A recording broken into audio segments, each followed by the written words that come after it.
What's going on, my beautiful people? Thank you guys so much for joining me for another video. My name is Alex Scarfe, and today I'm gonna show you guys how to make some peanut butter cereal bars. Let's get in the kitchen. All right, guys, so for these peanut butter cereal bars, these are the ingredients that you're going to need. So we got some peanut butter cereal here on the left, and then we got a whole bag of mini marshmallows, and of course, some Miyoko's vegan butter. So the recipe calls for 9 ounces of cereal. This is a 10-ounce box, so I'm just gonna do a little under the full box. And then we're gonna do the whole bag of marshmallows and 4 tablespoons of the Miyoko's vegan butter. So let's get to it. Now the first step in this recipe is to melt the butter. So I got 4 tablespoons of butter that I'm gonna drop in the pan right now.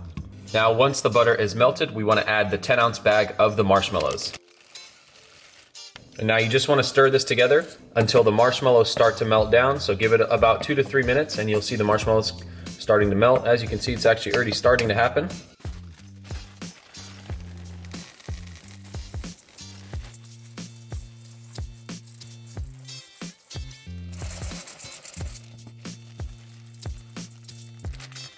So I just added the rest of the cereal and now I'm just gonna continue to mix it together.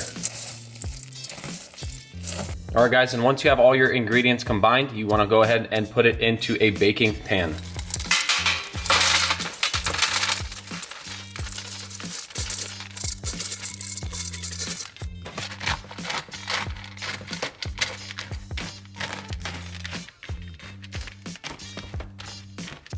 All right, so now the next step is to put this into the freezer for about 1 hour to let it set, and then we're gonna take it out and then we can cut them into little cereal bars. All right, guys, so it's been about 1 hour and 20 minutes and didn't exactly turn out how I expected it to. I'm sure it's still gonna taste great. I don't know how easy it's gonna be to cut this right now, but I'm gonna attempt to cut them into like cereal type bars. So I'm gonna just start with the half right here.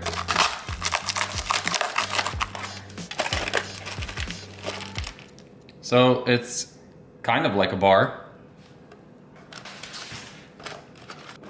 All right, so I just finished cutting these up, and I think it's safe to say that these are more like cereal bites, not cereal bars, because they didn't really form into bars very well. I think I used a little bit too much cereal when I added that extra bit. I probably should have just left it how it was the first time.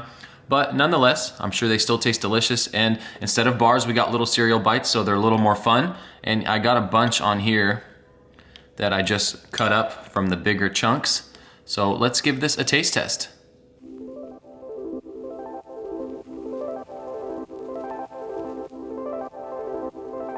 All right, guys, time for the taste test. Uh-oh. Super peanut buttery, super marshmallowy. And yeah, I know they didn't turn out as perfect bars, but I still felt like I had to share this recipe because the flavors are on point. I actually already had some before because I had a batch that I messed up in the beginning. I was just kind of munching off that one because it didn't set very well, but obviously all the flavors were there. So I just wanted to redo it for the video and obviously make it a bit better. It still didn't turn out as perfect bars, but they turned out into little bites, which I think is actually more fun and easier to eat because they're smaller pieces. But if you guys enjoyed this video, please make sure to give it a thumbs up. Subscribe if you're not subscribed already. Leave a comment down below and let me know what you guys thought. I know it's been a while since I've made a recipe video. I've just been having so much fun filming the vlogs, and there are more vlogs coming, of course. But every once in a while, I do like to do a nice little recipe video, and I saw this one on the Food Network. Obviously, it wasn't vegan, and I figured, hey, why not veganize it and put it out? Because I don't know if there's any other recipes like that out there. It's kind of like a Rice Krispies treat, but with the peanut butter cereal. And if you guys know me, I love peanut butter. So I hope you guys enjoyed it. And as always, I will see you in the next video. Peace.